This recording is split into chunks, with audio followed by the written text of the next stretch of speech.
Break के बाद स्वागत है आपका। आप देख रहे हैं कहानी कुर्सी की में अब हम बात करेंगे झारखंड की, जहां पिछले 3 दिन से सियासी संकट जो पैदा हो गया था वो आज खत्म हो गया है। काफी सस्पेंस के बाद झारखंड के राज्यपाल ने चंपाई सोरेन को मुख्यमंत्री पद की शपथ दिलाई। उनके साथ कांग्रेस से आलमगीर आलम और आरजेडी कोटे से सत्यानंद भोक्ता ने भी शपथ ली। चंपाई सोरेन को 10 दिन के अंदर बहुमत साबित करने को कहा गया है। बताया जा रहा है कि झारखंड के इस पॉलिटिकल क्राइसिस पर बीजेपी की पूरी नजर है। उधर आज संसद में भी झारखंड में सरकार गठन में देरी का कांग्रेस ने मुद्दा उठाकर हंगामा किया।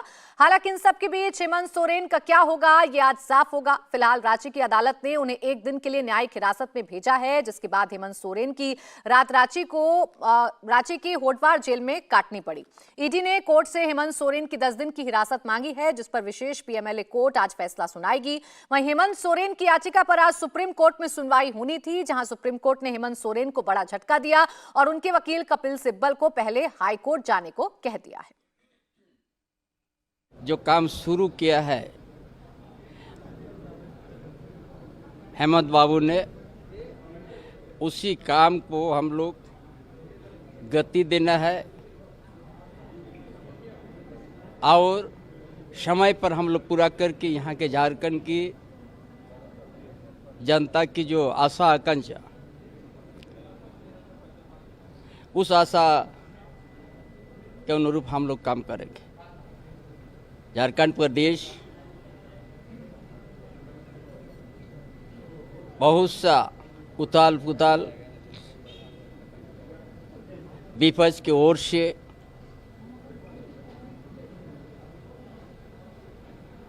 जो झूठ प्रचार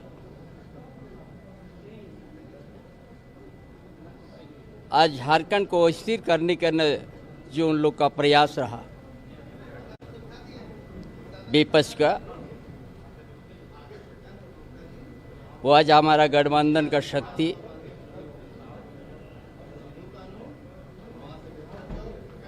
सफल नहीं होने दिया। तो चंपाई सोरेन मुख्यमंत्री पद की शपथ ले चुके हैं। जो एक सियासी संकट की बात कही जा रही थी, इसी के साथ खत्म हो चुका है, लेकिन इसके बावजूद हैदराबाद रवाना किए गए हैं जो महागठबंधन के विधायक हैं। उन्हें हैदराबाद रवाना क्यों किया जा रहा है जब बहुमत का आंकड़ा पास में है? ये तमाम सवाल हैं झारखंड की सियासत से जो उठते हुए नजर आ रहे हैं, इस पर हम चर्चा करेंगे। नरेश जी, अभी हम चंपाई सोरेन को सुन रहे थे। झारखंड के टाइगर के तौर पर इनको जाना जाता है। शिबू सोरेन के हनुमान इन्हें कहा जाता है। बड़े सरल भाव में अपनी बात कहते हुए नजर आ रहे थे और इस तस्वीर में कम से कम ये तो दिख रहा था कि जिस तोड़फोड़ की या जिस घरेलू कलेश की बात सामने आ रही थी, क्योंकि सीता सोरेन भी खड़ी हुई थी, वो सब कुछ सुलझा लिया गया है और अभी फिलहाल कॉन्फिडेंस में है ये नई नवेली सरकार। देखिए, अभी तो है, लेकिन उन्हें शक है कि वो बहुमत अपना 10 दिन के अंदर साबित कर पाएंगे कि नहीं।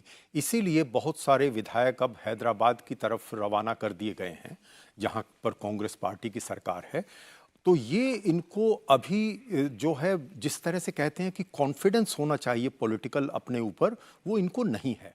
जो राज्यपाल हैं वो वहां पर निष्पक्ष होकर काम नहीं कर रहे हैं। राज्यपाल नई सरकार बनाने का न्योता नहीं दे रहे हैं, जबकि पूरा का पूरा बहुमत उनके पास है। अब बहुमत दिखाकर नई सरकार का गठन भी हो चुका है, लेकिन फिर भी कई सारी चुनौतियां हैं। इसी बात पर नरेश जी आप बता रहे थे कि चुनौती है क्या नई सरकार के सामने? कॉन्फिडेंस में होकर भी कॉन्फिडेंस क्यों नहीं है बहुमत या फ्लोर टेस्ट पास करने का? देखिए, उनको कॉन्फिडेंस इसलिए नहीं है कि उनके पास में बहुमत है, लेकिन बहुत ही जिसे 43 वो कहते हैं उनके पास हैं एमएलएज, जबकि 41 उनको मिनिमम चाहिए। 2 की बात है। लेकिन कल जो खबरें आ रही थी कि उसमें ये था कि कांग्रेस के कुछ लोग, जो 17 विधायक हैं कांग्रेस के, वो पूरी तरह से इनके साथ नहीं हैं और उनमें से कुछ लोग ऐसे हैं जो बीजेपी के साथ जाने की कोशिश कर रहे हैं।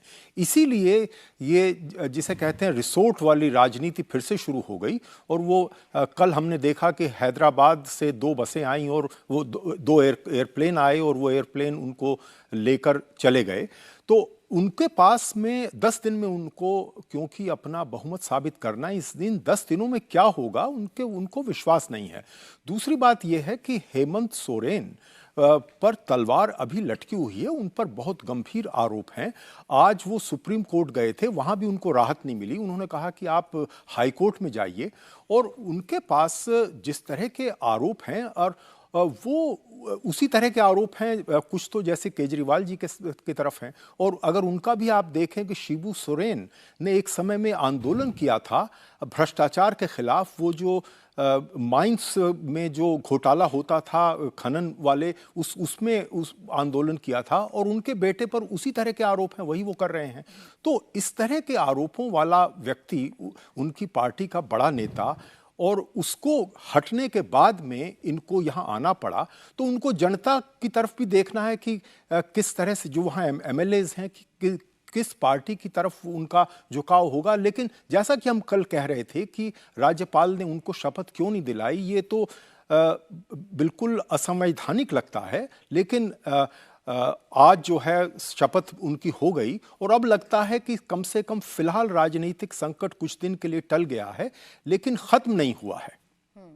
और देखिए अभी जो विधायक रवाना हो गए हैं स्पेशल फ्लाइट के जरिए, जो उनको भेजा गया है हैदराबाद, वो ये कह रहे हैं कि हम तो हैदराबाद जा रहे हैं बिरयानी खाने के लिए, हम तो जा रहे हैं ड्राइव के लिए, हम जा रहे हैं एक लंबी ड्राइव के लिए जा रहे हैं। ये कल से विधायक कहते हुए नजर आ रहे हैं। लेकिन इन विधायकों को अपने साथ समेट कर रखना एक सबसे बड़ी चुनौती हर्षवर्धन जी क्यों नजर आ रही है? मल्लिकार्जुन खड़गे का एक्टिव हो जाना, फोन पर लगातार संपर्क साधे रखना, तो खतरा कांग्रेस के विधायकों पर है या जेएमएम के विधायकों पर है? नहीं, ये बड़ा विचित्र है कि एक तरफ तो सदन में आके वो कह रहे हैं कि राज्यपाल को तुरंत शपथ दिला देनी चाहिए थी।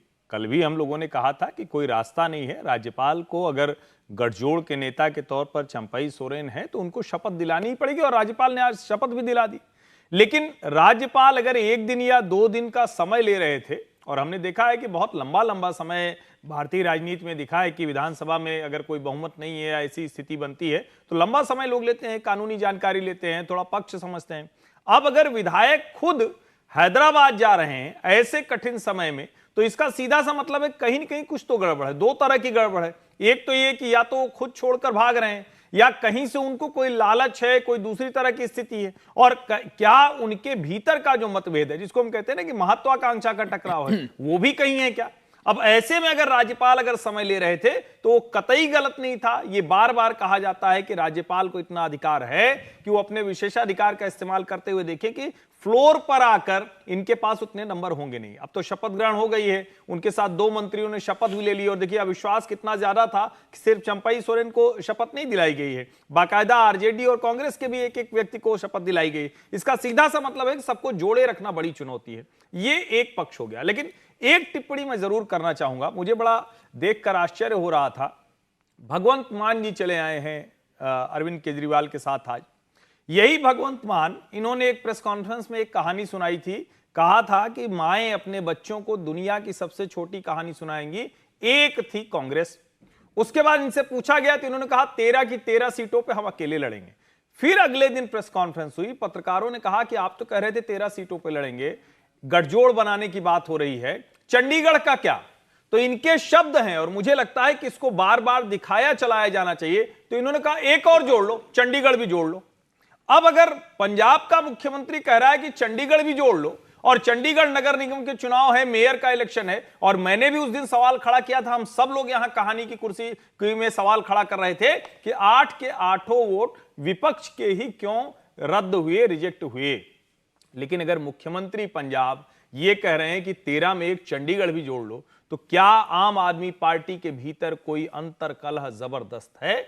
क्या भारतीय जनता पार्टी ने उसका उपयोग किया? यह भी एक बड़ा सवाल होता है। क्या यह लड़ाई राजनीतिक है जिसमें प्रक्रियागत दोष दिख रहा है, उन्होंने जानबूझकर ऐसी गड़बड़ी की? ये सारी चीजें या तो न्यायालय के सामने साफ होगी, या फिर कोई निष्पक्ष जांच हो तभी साफ होगी। बाकी राजनीतिक लड़ाई चलती रहेगी। वो अरविंद जी भी लड़ रहे हैं और तानाशाही की बात करते हैं, तो उनको देख के थोड़ा सा आश्चर्य भी लगता है। वो सारे लोग आज जो कोई यात्रा में है, भारत जोड़ो न्याय यात्रा में, कोई कहीं और काम कर रहा है, कोई PIL दाखिल कर रहा है, उन सबको लग रहा होगा कि ये तानाशाही की बात कर रहे हैं अरविंद केजरीवाल जी। तो वो लोग भी आज थोड़ा सा आश्चर्य में होंगे।